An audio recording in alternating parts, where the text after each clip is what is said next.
This is dusky mom. ഇതൊരു multi functional electric nail machine ആണ് കേട്ടോ. പേര് കേട്ട് പേടിക്കൊന്നും വേണ്ട, ഇത് വലിയ സംഭവമൊന്നുമല്ല. Nail cutter. കുഞ്ഞു കുട്ടികൾക്ക് നെയിൽ കട്ട് ചെയ്യാൻ കുറച്ച് മടിയായിരിക്കും അല്ലേ, അങ്ങനെയുള്ളവർക്ക് യൂസ് ചെയ്യാൻ പറ്റുന്ന ഒരു അടിപൊളി പ്രൊഡക്റ്റ് ആണ് കേട്ടോ ഇത്. ഇതിന്റെ കൂടെ നമുക്കൊരു ചാർജറും കുഞ്ഞു ബ്രഷും കൂടെ കിട്ടും കേട്ടോ. ഭയങ്കര ഈസിയാണ് ഇത് യൂസ് ചെയ്യാൻ. ശിഖ ഇത് വന്നേ പിന്നെ നെയിൽ കട്ട് ചെയ്യാൻ വിളിച്ചാൽ ഓടി വരും. ഇതിൽ 2 സ്വിച്ച് ഉണ്ട് കേട്ടോ. ഒന്ന് പോളിഷിംഗ് സ്വിച്ചും അതേപോലെ ഒന്ന് നെയിൽ കട്ടിങ് സ്വിച്ചും. ഈ കാണുന്നതാണ് പോളിഷിംഗ് സ്വിച്ച്, നെയിൽ പോളിഷ് ചെയ്യാൻ. ഇത് നെയിൽ കട്ട് ചെയ്യാൻ വേണ്ടിയിട്ടാണ് കേട്ടോ.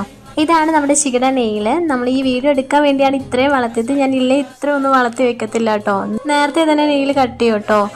ഈ സംഭവം എങ്ങനെയാന്ന് വെച്ചാൽ ഇതിൽ 2 ബട്ടൺ ഉണ്ടെന്ന് പറഞ്ഞില്ലേ, polishing and nail cutting button. രണ്ടും കൂടെ ഒരുമിച്ച് പ്രസ് ചെയ്യുന്ന സമയത്ത് അതൊരു ഗ്രീൻ ലൈറ്റ് കത്തും കേട്ടോ. ദെൻ ആ നെയിൽ കട്ടിങ് പൊസിഷനിലായിട്ട് ഒരു സെൻറ്ററിൽ ഒരു കുഞ്ഞു ഹോൾ ഉണ്ട്. ആ ഹോളിൻ്റെ അകത്തേക്ക് ഈ നെയിൽ ജസ്റ്റ് ഒന്ന് ഇട്ട് കൊടുത്താൽ മതി, അത് താനേ കട്ട് ചെയ്ത് വന്നോളൂ കേട്ടോ. കുഞ്ഞു കുട്ടികൾക്ക് നല്ല ഇൻട്രസ്റ്റിംഗ് ആയിരിക്കും സംഭവം. ഉള്ളിലിടുന്ന സമയത്ത് നെയിൽ ഉണ്ടാവും, വെളിയിലെടുക്കുന്ന സമയത്ത് നെയിൽ ഉണ്ടാവില്ല. സോ നല്ലൊരു എൻ്റർടൈൻമെൻറ്റ് പർപ്പസും കൂടി ആയിരിക്കും. അതേപോലെ തന്നെ പെട്ടെന്ന് തന്നെ നമുക്ക് വേദനയില്ലാതെ നെയിലെല്ലാം കുട്ടികളുടെ കട്ട് ചെയ്തെടുക്കാൻ പറ്റും കേട്ടോ.